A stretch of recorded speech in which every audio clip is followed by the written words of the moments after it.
ತರುವಿನ ನೆರಳು ಕೊಡುವಂತ ಸುಖವು ಕೊಡುವನು ಕೃಪೆಯ ದಿನವು. ಸ್ಥಿರ ಇರುವ ಮನ ಎನಗಿರಲಿ ಶರಣಾಗತಿ ಎಂದು ಬರಲಿ.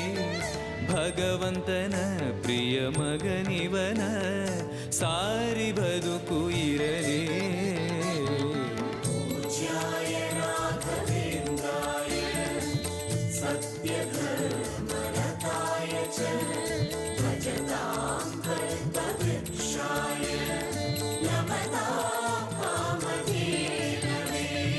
ಆಲಯವೆಂದರೆ ಮಂತ್ರಾಲಯವೇ ಬೇರೆ ನಾ ಅರಿಯಲಾರೆ. ರಾಜನು ಎಂದರೆ ಶ್ರೀ ಗುರು ರಾಜನೇ ಮತ್ತು ನಾ ತಿಳಿಯಲಾರೆ.